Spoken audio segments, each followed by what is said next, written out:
Hello, beautiful people, and welcome. Hi. To what's going to be a 3.1 patch review. So I've done a video on 3.0 talking about the patch. It ended up being a 54-minute, low amount of editing video. Pretty straightforward video. I figured I'd do it again for this patch. So yeah, let's get right into it. So just like the last time, I'll start with the survey, and then if anything, the things that aren't addressed by the survey, I'll talk about afterwards. What year were you born?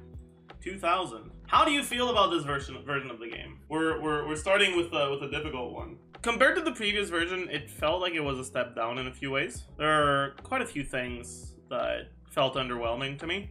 It was still overall pretty okay. There were still like good things, but yeah, I'd say somewhat satisfied. How satisfied are you with the following story quests? Okay, Archon Quest, Act 3 and Act 4. I didn't have too many issues with Act 3. I thought it was like kind of just whatever. I didn't really feel strongly either way, but considering my like usual reaction to a lot of the quests in Genshin is negative, I'd say that's better than usual, so somewhat satisfied. But yeah, like I said, I don't really have much to say about it. It's kind of just, it was fine. Act 4 though. Act 4 I did not like. It felt like a lot of the stuff they did in Act 4 was weird. In a story, you've got things that happen and they lead to a climax where you've got a basically resolution to the problem that arose with it, like within your story. And Genshin does follow that like baseline way of telling a story pretty often, and they do in the Archon quests most of the time. As a general rule, the amalgamation of all of the Archon quests has the like basically the rising action. Your what in French they call. Sorry, I learned this in French, so it's hard for me to translate it in English. But they have what people call an élément déclencheur,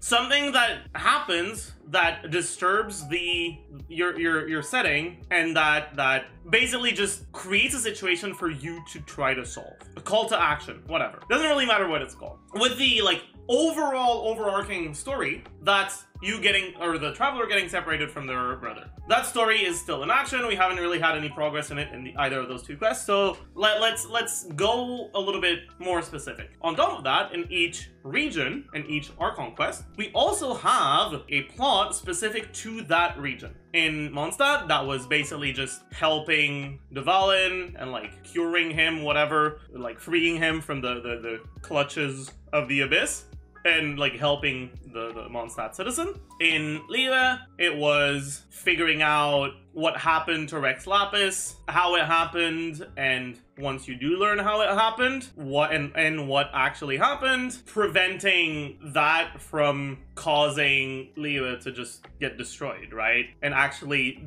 defending Liyue against the Fatui. In Inazuma, it was getting Raiden to stop being cringe. And in Sumeru, the overarching like story is overthrowing the academia / freeing Nahida for her to like properly rule, or like not rule but enlighten the academia. One of my issues with Act 4 is that it feels like it did not actually progress that in any way, because the resolution of the act, the climax of the act is the sages telling us something we already knew, and not just we as a player who can interpret like context clues figured out, but also we as the traveler already knew. So because of that, to me it makes Act 4 feel very much like filler, right? They justify it as, well, the traveler didn't trust them enough to tell them, and then they did. I think that's kind of a cheap cop-out.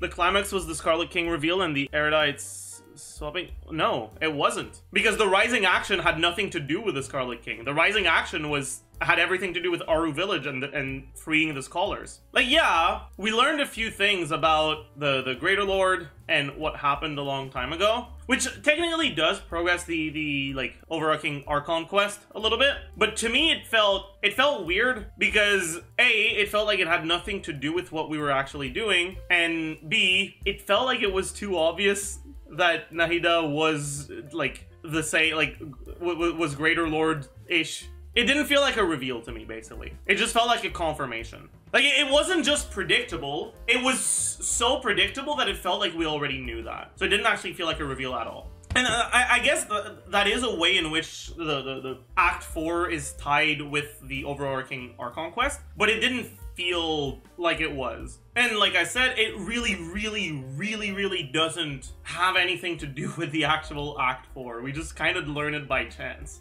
Anyways, but yeah, so it felt like it was a bit of a filler quest, and then even as a filler quest, it felt weird because they treated... The story very much treated the reveal of why the Eremites were stealing the village keepers. It treated the reveal as the climax, right? Because that's what it was, right? The whole plot of Act 4 revolves around rescuing the village keepers from the Eremites. And the climax of that is us confronting the Eremites. And all that comes from it is being told something we already knew, that there was no good reason for the Traveler to withhold from the others. It felt so contrived. Because if the Traveler doesn't trust Cyno and Hytham enough to tell them why the village keepers are being kidnapped, then why does the Traveler trust them enough to help them get to the answer on their own? Like, you're effectively achieving the same result, except in one of the two cases, you're expending a lot more effort than you need to. There could be good ways of making that work. For example, you could have had the Traveler basically say,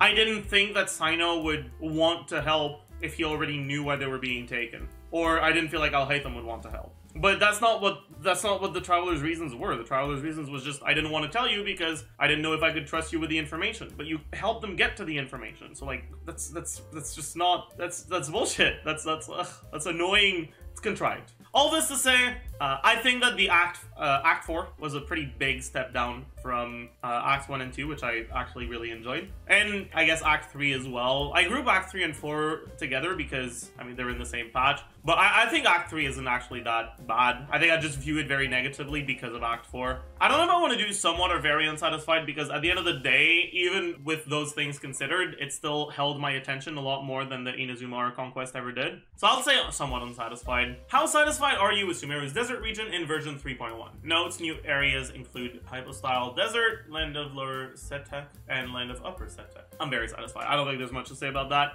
I know that a lot of people are unhappy with the lack of a map for underground areas, and I understand, and I wouldn't like be opposed to the idea of having a map. But I think there's still a bit of an appeal to not having one. It makes it feel more like unexplored ruins, which is what they are. You're not gonna have a map of something that no one's ever been to before, or that the people that have been to like are lost to time. One of the rare times where shitty like UI and shitty like stuff that makes the player like feel a little bit bad could be excused as, yeah, I mean, it kind of makes sense here. I understand the frustration, and I felt it myself, but I don't think it's enough to move me to somewhat satisfied, because I also kind of like the mystery. That being said, yeah, it would definitely be nice to have an indicator for which waypoints are underground and which waypoints are not. I keep teleporting to underground waypoints accidentally, and it's so cringe. And they really need to increase the pin limit because I keep running out of pins. Like right now, I'm maxed out on my pins. How satisfied are you with the following characters? We've got Kandaka and Venti. Why not Cyno? Hello? I'm gonna go neutral, somewhat unsatisfied. Venti, somewhat satisfied. I don't really care. Do we get into it now, chat? I guess we do. Hoyo being allergic to melanin is a bit off-putting. For characters that are like very clearly inspired by a mix of Egyptian and Sudanese cultures, to have a skin color that is not much darker than mine, a Canadian white man who's just never goes outside, it's very off-putting. They do it because, well, yeah, not a fan. That being said, it's also important to remember that like when people criticize that, they're not saying like this character needed to be darker and the fact that they're not is like inherently bad. If you're going to make a character have darker skin, that would have been a very good opportunity to do so. And they just didn't, which is cringe. It feels weird that almost every character in Genshin has a similar like skin tone in different regions that are meant to have different cultures and be inspired from different real life cultures. It is off-putting. I know that because I'm saying this, I'm gonna get a lot of like really angry comments from people that absolutely do not want to have darker characters in the game and would be very angry if there was a darker character in the game, telling me that I'm a fucking woke libtard for caring about skin color. But it is what it is. When it comes to gameplay, I don't know what to do, man. Alright, let's talk about Headcanon Iki. Which of the following statements best describes your participation in the Headcanon Iki event? I have participated in the event. How satisfied are you with the Headcanon Iki event? Someone is satisfied. What are your reasons for your dissatisfaction? It's way too fucking laggy. Dude, it felt so bad. I hated Headcanon Iki this time. Like, I don't have it in me to deal with the fucking lag. Like, I know that there's like a swap cooldown where, like, you share your swap cooldown between, like, swapping character and swapping team in Headcanon Iki. But also, the swapping team thing sometimes just didn't work on top of that. And I was like spamming the button and I could hear the sound that it makes when you do it, but it wasn't doing it. And it was just like, bro, what the fuck? That was a general issue. I thought it was just me. Yeah, dude, I just, and a lot of people seem to have a similar conclusion from that. It felt a lot worse to play Headcanon Iki on my main account than it felt to play Abyss on my Taiwan account with 200 ping. Rest was good though. That was the only reason I didn't like it. How interesting did I find it? I like it. I think it's an interesting concept. It just needs to be fucking, like, fixed. How satisfied are you with the time required to earn the rewards? Very satisfied. Whatever. It's fine. Satisfied are you with the event interface? Okay, actually, I don't like the interface. Like, yeah, it was just a pain to navigate. I don't even know how to explain it. Which game language of displayed text do you use when playing? English? How satisfied are you with the game language? I don't pay attention. Which voiceover language do you currently use when playing? Chinese? Somewhat satisfied. How satisfied are you with characters voiceover? Neutral, somewhat satisfied. Yeah, maybe it's because of the icons for the buffs that just feel like they don't tell you anything. Maybe that's it. Have you ever seen Genshin Impact's outdoor advertisements? I've never seen it before. Which of the following statements best describes your understanding of the official Hoyoverse websites? Okay, I haven't really browsed it. I've browsed it a few times, but not really. Have you visited the following official Genshin Impact pages / social media accounts? Select all that applied. Twitter, yeah. Twitch, yeah. You know, I would, but I'm banned from the fucking official Discord, so... Yeah, I've been there. How do you feel about the official Genshin Impact pages / social media platform? I could not care less. Have you participated in discussion on the official Genshin Impact pages? No. I mean, does it count if I restream the live stream? I'll say occasionally. How do you feel about the version 3.1 special program? Honestly, somewhat unsatisfied. I'm gonna be. Wait, 3.1, not 3.2. Wait, what was 3.1 special program? I forgot. I didn't like the 3.2 one, but this is 3.1, not 3.2. Oh yeah, it was that way in the desert. True. Okay, you know what? That was fine. Do you have any other comments or thoughts you want to share about current version? Chat, I'm gonna give up on fix Raiden Beidou. I feel like I'm yelling into the void. Let Nilou work with Zhongli.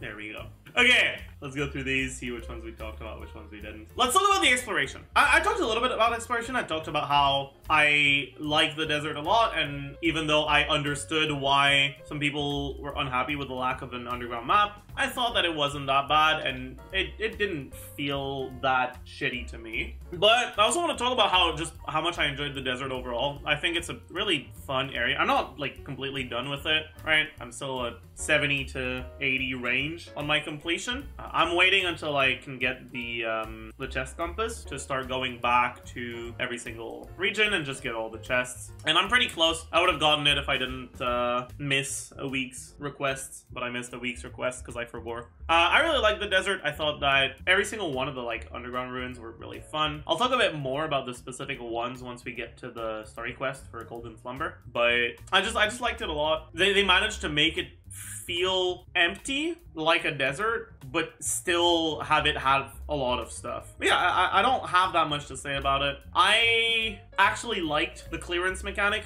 because, yeah, it's artificial backtracking and all that, but it's artificial backtracking in a way that actually makes sense. The only issue, like, big issue I had with it isn't actually the system itself, it's this.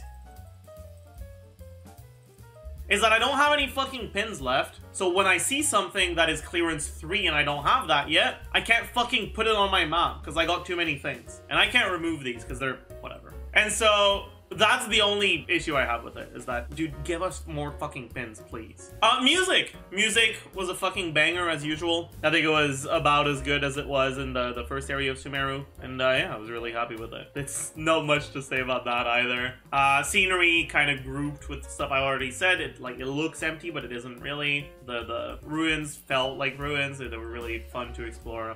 I liked it a lot. So, we didn't really have many updates to permanent gameplay loops. I mean, we got a few new furnitures for the teapot. There was actually one furniture that I thought was pretty neat, and I never do. I have not placed a furniture in my teapot ever since I reached the maximum amount. But when I got that one, I was like, huh, that's pretty neat. I might actually put that down. I haven't done it yet, but I think I will. It's probably in... Is it inside or outside? I don't even know.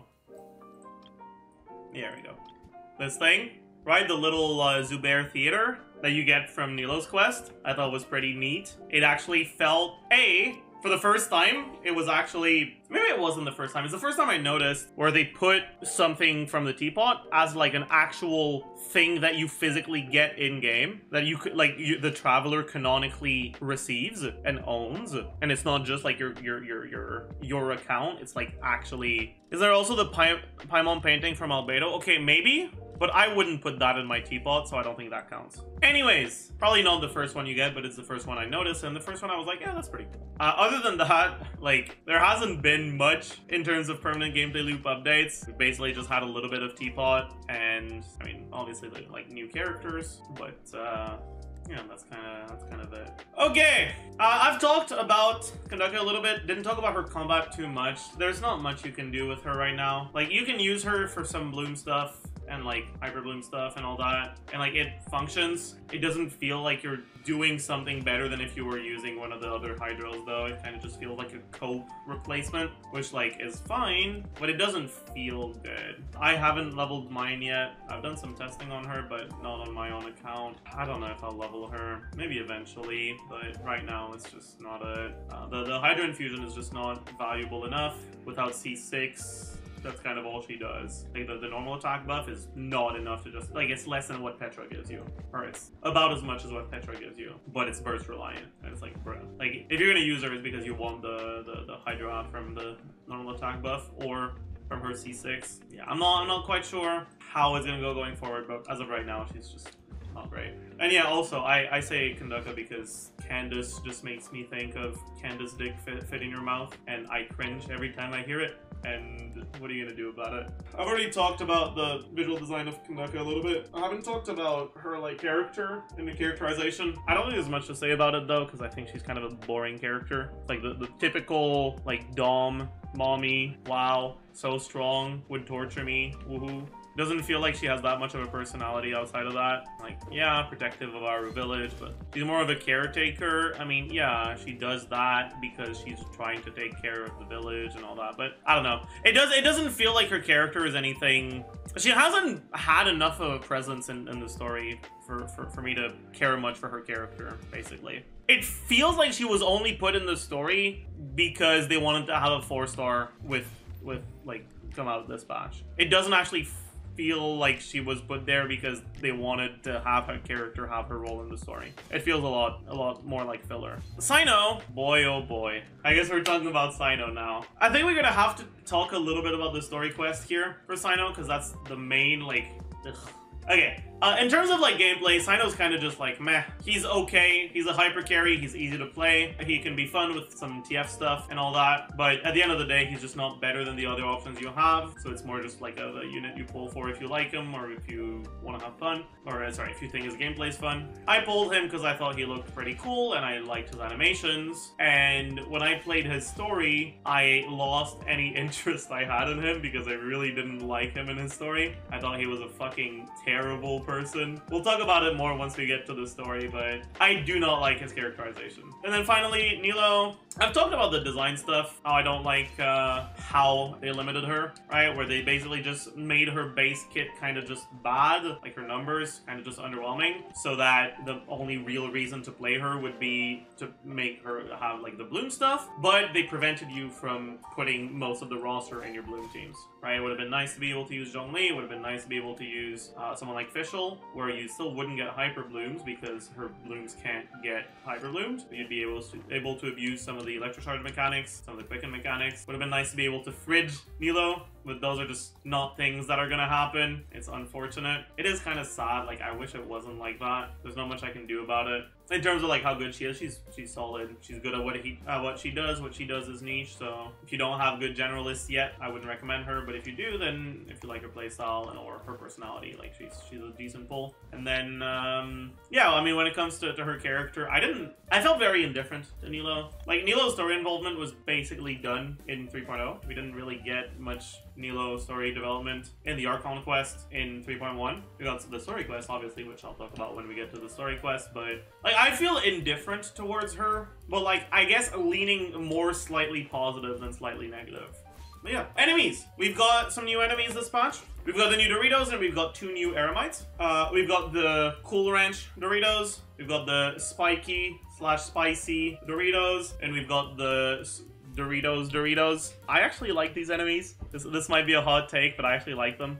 They're actually groupable, like they get affected by crowd control a little bit, and they're not too tanky, their attack patterns feel fair. They have an annoying mechanic, but it only kicks in after you've been fighting them for a while, and you can disable their invisibility just by triggering Quicken on them, so it's fine, and I kind of like them. I like them a lot overall. Simon, the algorithm of semi and transient matrix of overseer networks, or ASIMON, or Simon. I like Simon. I think Simon's pretty cool. I think Simon's actually kind of fun to fight. Kind of wish he was on 12.3. It was instead on like 12.1, so I wouldn't have to go through the fucking first 2 floors to get to him. But yeah, I kind of like him. I think he's a pretty fun enemy to fight. I think it's a little bit cringe to have mechanics that rely on triggering a specific reaction on a boss. Like on enemies like these, it's fine because they're not going to be the only thing in your chamber, so it's like whatever. On a boss, it kind of feels shitty. That being said, even if you don't have Dendro, as long as you have Electro, you can still, you won't be able to turn him. So okay, wait, let's show the mechanics, right?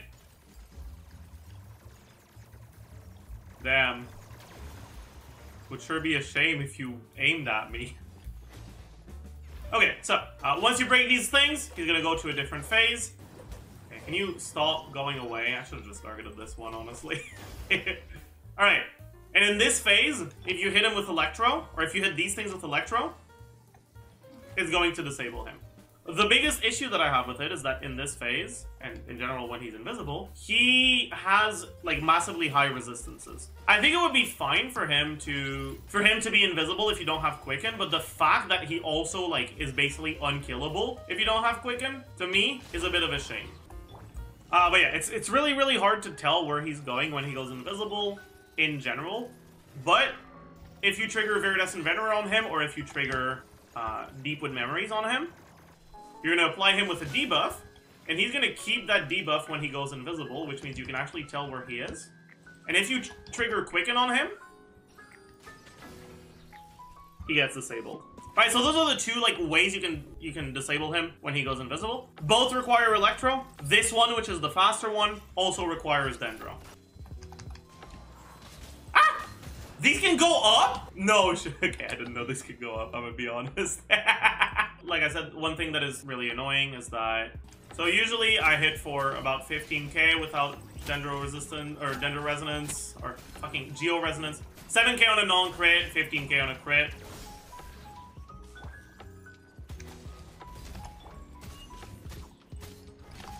But now we're hitting for fucking 1k. This is the real issue that I have with it. It's not that he goes invisible and you need Quicken to disable his invisibility. It's that while he is invisible, he doesn't take any damage. It doesn't feel like Quicken is optional, or at least Electro. And for a small enemy, that's fine, because you can brute force them, but for bosses, it really feels shitty. That being said, they're not actually like necessary, because you can just...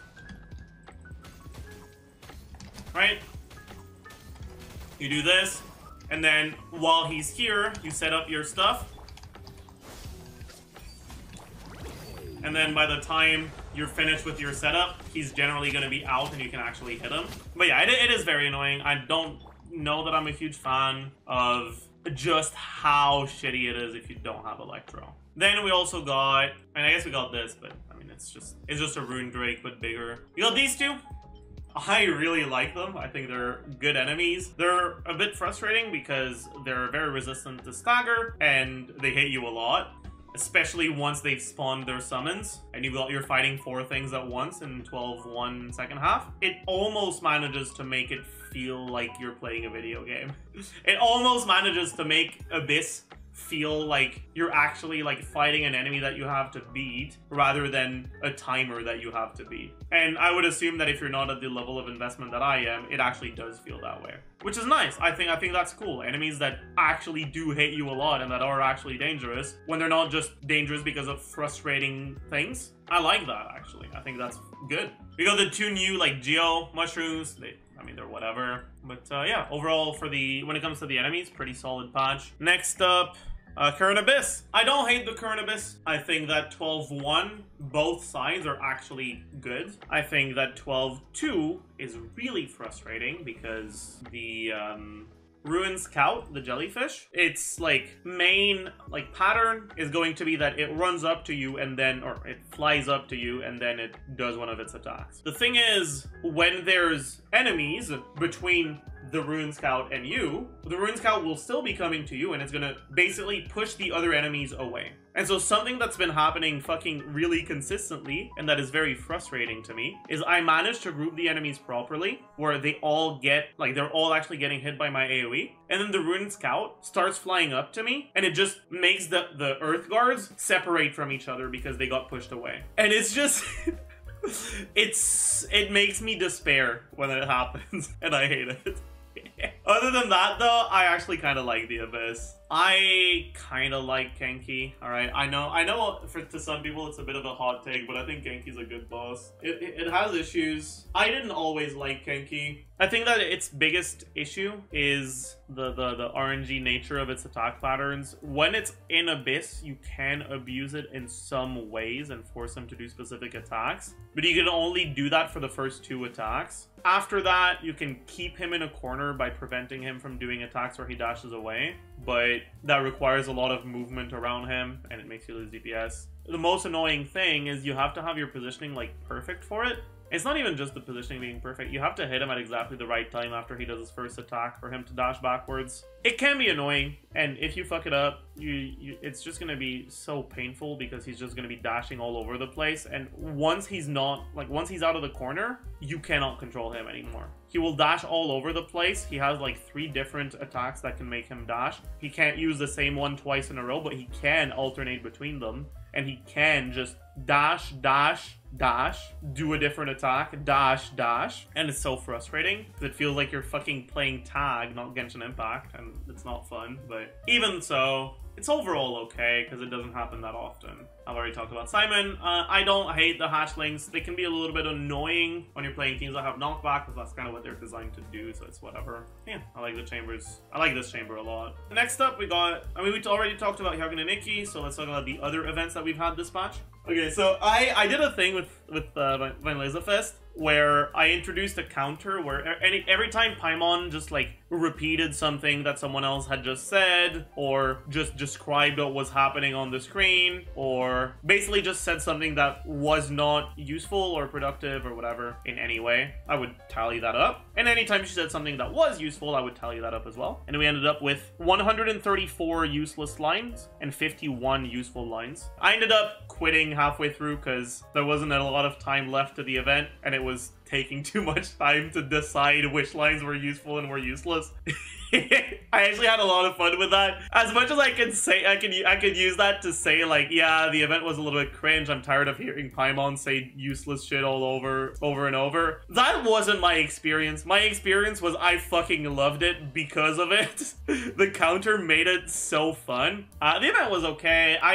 I got frustrated a little bit by some of the shit the Traveler says to Rosaria, and some of the shit that other people say about Rosaria afterwards. That being said, it's hard to judge those kind of things because they gave the Traveler a personality, they gave the Traveler a backstory and all that, but they are also making sure that they don't give the Traveler almost any voice acting, and that when the Traveler is saying something, you have 2 options to choose from a lot of the time. Sometimes it's just this one sentence over 2 lines, but still, right? They're trying to give you the impression that the Traveler is a self-insert character, but they're also trying to give the character its own personality, and that makes it frustrating when the Traveler does things that the player finds shitty or that the player disagrees with. It happens a lot. In the Vinylizafest event, it happened when Rosaria was talking about the importance of found family over, like, blood relations. The Traveler could either say, like, basically, you're wrong, or whatever, I'm gonna pretend I didn't hear that. Like, those words, I'm paraphrasing what the lines are, but, like, that's what they meant, right? You could either oppose or change the subject. You couldn't agree. And it was one of those times where that's the Traveler having their own personality, but because you're, like, conditioned to consider the Traveler a self-insert because of how the story treats them, it feels frustrating as a player to have the Traveler, to not have the option to agree with her. It also made me fucking cringe how people, like, reacted to what Rosaria said, right? Being like she was being rude. Like, no, she said what any reasonable person would and tried to make him feel better about it. Like, she wasn't being dark and edgy and mean. She was being supportive and nice and kind. And the story treated it like she was being a bitch. And that made me like, ugh, why? It did actually make me like Rosaria more. I find the concept of the found family in stories to just be such a heartwarming idea, and it's kind of a life hack. If you want your character to be likable, make them talk about how their friends are their family. Easy clap. I'm gonna like the character now. Found family trope never misses. Yep. I mean, it's part of why I like One Piece. Like, fuck the power of friendship. I don't want you to win because of the power of friendship. I want you to cherish your friendships because they're your friendships and you care about them. Not because they get you to your goal of winning because of the power of friendship. Never feels like One Piece pulls the power of friendship card. It pulls shit out of its ass, don't get me wrong. But they don't win because of the power of friendship. Anyways. Other than that, I felt mostly indifferent to Razor's story arc in the quest. I thought it was pretty wholesome how he bonded with Draff. They almost managed to make me think a nice thought about Diona. Not quite, but they tried. I just can't. It's just too annoying. I can't. I'd say it was probably one of the better. I don't even know if it was one of the better. I'd say it, like the like event stories hit more than they miss. Especially compared to the early Archon quests and story quests and world quests. Don't forget Mika. Oh yeah, I mean, I don't... Okay, Mika's cringe. Like, what do you want me to say? Like, yeah, he's meant to be cringe, but he's too cringe. And I don't like it. Shy guy getting put down. If he didn't want to be put down, he shouldn't have started his fucking address to his coworkers the same way you start your fucking PowerPoint presentation in the 2nd grade. Like, bro, you're not 6.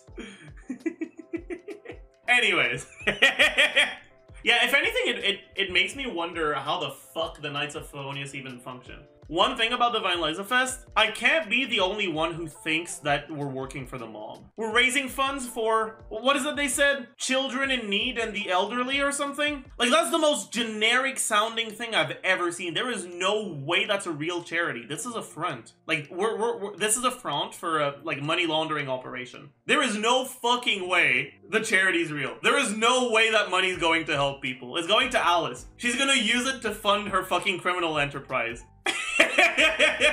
Oh yeah, and they revealed in that Alice is a capitalist who basically just fucking copyrighted Albedo's artwork and made it so if you want to draw something that looks like Albedo's artwork, you have to pay him royalties for it. She copyrighted a fucking art style. Like, huh? Bro, what the she is so shady. It made me dislike Albedo, because Albedo's not even doing it for fucking, like, Albedo doesn't have a fucking, like, reason to go along with it. He doesn't have an incentive. He just does it because why not? And it doesn't matter how he uses the money. I'll be honest, the Vinylizafest did manage to make me pretty interested in Alice. Because, well, directly through the text, with how the fuck did she manage to copyright an art style? And also with the subtext, because there's no fucking way that raising money for children in need and the elderly is a real cause. Like, you're gonna say we're raising money to house children. Or we're raising money for mental health awareness for the elderly. Or you're not raising money for children and the elderly. Like, that is bullshit. You're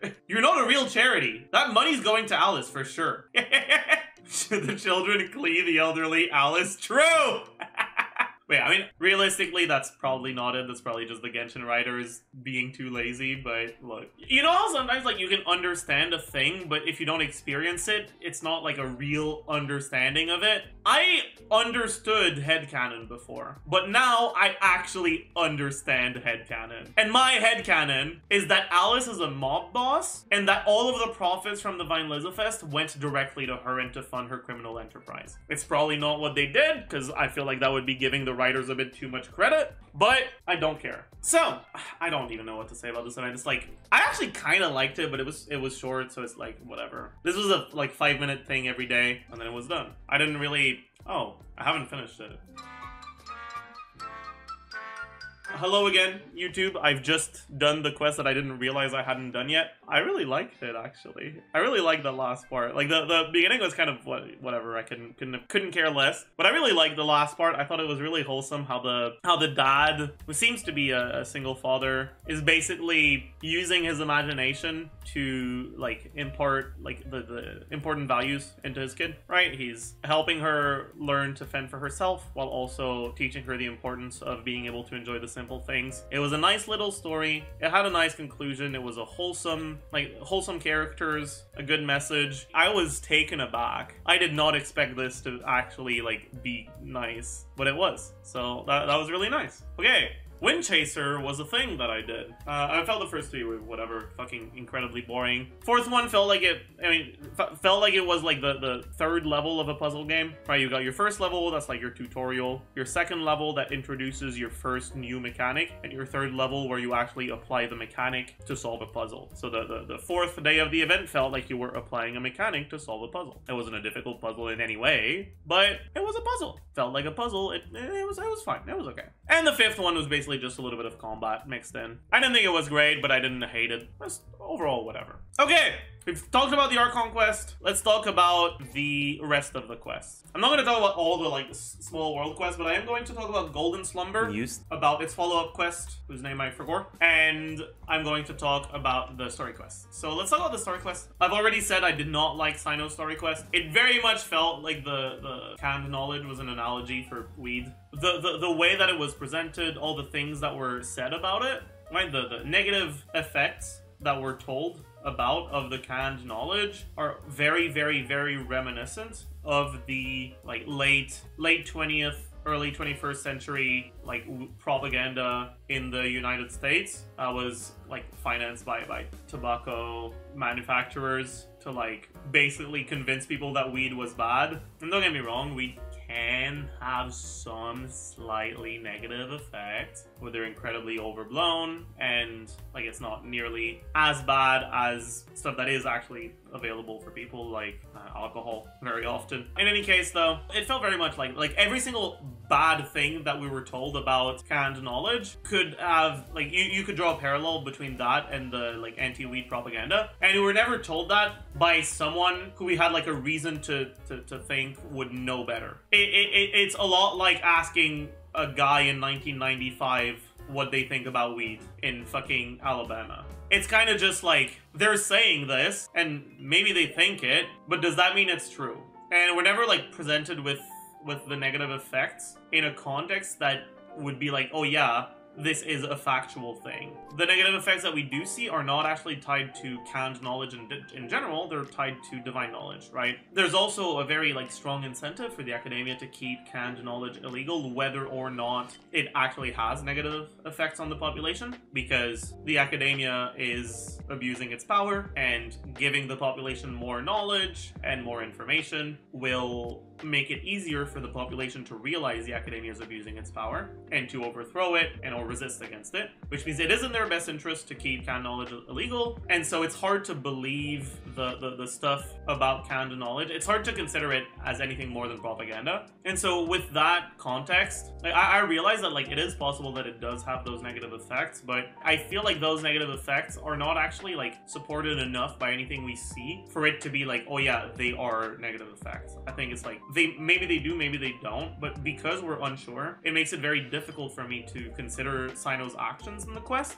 to be righteous in any way. It feels a lot like he's trying to dismantle an organization that's doing something harmless, knowing that a lot of people will get negatively impacted by it, right? He did bring the Aru village guy's daughter to Technari to get like treated, but I don't think we're meant to like assume or conclude from what we've seen in the quest that he's doing similar things for every person who was coerced by financial like reasons, by financial situations, to participate in that network. I don't think he's actually helping them. I think he's just helping the one guy he talked to because he feels guilty. I don't think we're meant to believe he's helping the others, and it's hard to view him as a just person when his sense of justice allows him to do that. Because of that, I really did not like Cyno's story. I thought the story progression was like whatever. It felt contrived that Taj didn't say anything, because like his whole plan rested upon Cyno doing something about it. If Cyno didn't do something about it, I mean, Taj already started fucking breaking the temple or whatever, the Court of Desolation, before Cyno arrived, which means that he was gonna do it anyways. Which means that there would have been no downside to just telling Cyno directly. So him not telling Cyno directly just feels very contrived. It doesn't feel like they actually came up with a good reason. They could have just said, yeah, I was being watched and I didn't find a way to directly reach out to you.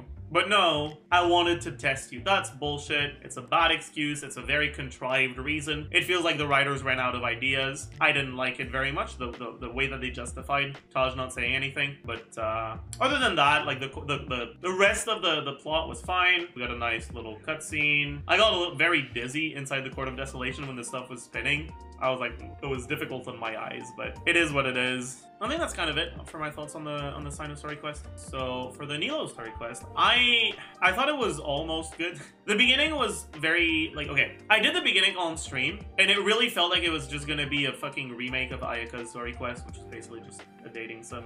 And I was like, oh man, I'm not gonna do this on stream. It's gonna be boring. I'm gonna fall asleep. So I ended up continuing it off stream, and it actually like surprised me a little bit. It ended up being a lot better than I expected it to be. I always find it so much more interesting to see how the characters react to external situations, external stimuli, external whatever, right? I don't want the character to tell me I'm a nice person. I have done this before. Here is what I have done. You can conclude from what I have done that I am adjective. I think that's fucking boring. I would much rather the story, like the story quest, put characters in situations where they can showcase their personality and showcase who they are. Yeah, it's show don't tell, right?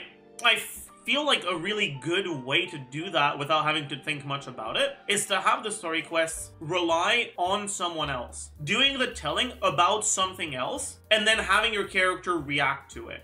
And so that is the main reason why my favorite two story quests in the game are Technari's story quest and Venti's story quest. I felt like Venti's story quest with Stanley showed me more and taught me more about Venti in a way that felt natural and didn't feel like it was just the writers deciding, like writing a character and a fucking like character wiki page basically. And then with Technari's quest, all that happened with Karkata, like Kartaka, I don't remember. I enjoyed those a lot more than many of the other quests. Nilou was like halfway in between about her and about something else, because it was mainly about the Zubair theater, and I think they actually approached it in the right way. The main issue that I had with Nilou's quest is that the way that the debate ended up going felt really bad. They didn't win the debate because they were right, they won the debate because the girl gave her dad an ultimatum.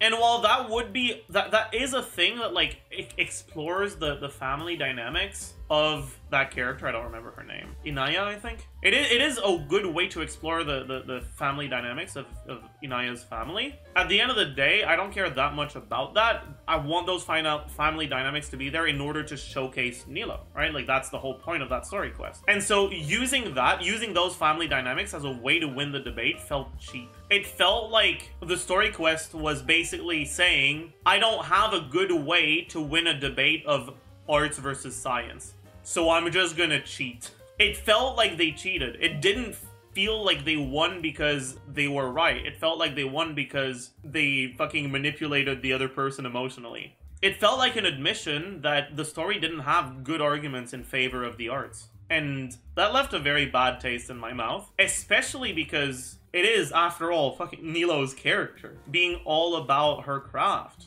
and valuing her craft and the relationships that she's made because of her craft above whatever the fuck the academia wants to do. And it didn't feel like Nilou proved either to the players or to anyone else that those bonds and her art are important. And so I didn't like that. I wish they actually argued for the value of the arts, because the arts have value and an incredible amount of that, right? It's like, the arts are such a good way of showcasing the results of academic research. The arts are an incredible way of interesting people in academic research. Using a specific subject matter as the setting for your story is an incredible way to get people interested in that subject matter.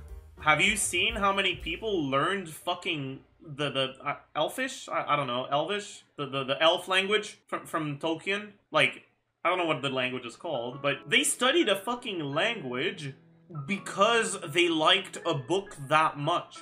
The arts drive passion, and passion drives academics. And that's not the only argument, but it's one of the many arguments that justify the value of the arts in relation to a society that values academic achievements above all else. So, all of that to say, I like the message, but because it felt like they cheated in the debate, it made me feel like the story was like admitting that it doesn't believe the arts actually have value in an academic setting.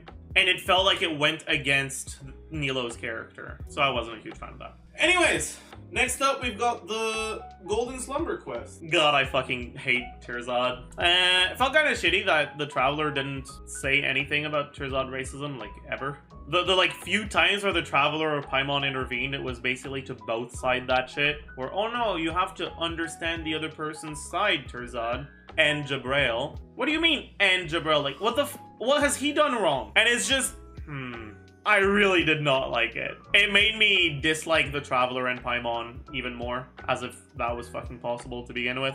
But yeah, the follow-up quest was fine. The exploration itself during the quest was really fun. It felt like an actual quest. Like, there was gameplay, there was like, you were going to a place, you were doing things. I remember there was like an event, I think it was the first Moon Chase, where we had like 20 fetch quests to do, where it was just talk to this guy, talk to that guy, you're done. Talk to this guy, talk to that guy, you're done. A lot of the quests in Genshin feel like that, and it doesn't feel like they have a lot of, it doesn't feel like a quest. Like, call it what it is. It's a dialogue and a walk. It's not a quest. You're not questing to get somewhere. It's not like an endeavor. It's a fucking, like, Sunday afternoon. And so, first Lantern Rite, sorry. Yeah. And it was nice to actually have a quest that felt like a quest. I think it was a long time coming. As much as Aranyaka was nice overall, it very often felt like it was just talking to this guy and then talking to that guy and then talking to that guy. It didn't feel like we were actually doing that much for a very large part of it. But yeah, so I kind of liked it overall. I fucking hated the like story and the character development related to the story in the first half and in the Golden Slumber part of the quest. Everything else was pretty nice. So that kind of does it for what I have to say about this patch. Overall, it was a nice patch. I think it was a bit of a step down from 3.1, from 3.0, but 3.0 was like a really big thing. And like, I think it was to be expected that the next patch wouldn't be quite as good. I think the biggest, like, misses from the patch, like, the things that felt the most, like, man, I'm just disappointed. It's probably the, like, Archon Quest Part 4 and the story quests. I don't know if I did talk about Definitely Story Quest in the last patch review, right? I like that one a lot. I really hope they do some more like that. But anyways, that's going to do it for the patch review. 3.2 is coming around really soon. When the patch does hit, I'll be streaming live. I'll be doing some testing on Nahida, so you can check me out at twitch.tv/Zajeff77, where I'm going to probably be testing Nahida for a pretty long time the day the patch drops. And yeah, so that's going to be it for the day. Thank you for watching, YouTube, and I will see you guys next time.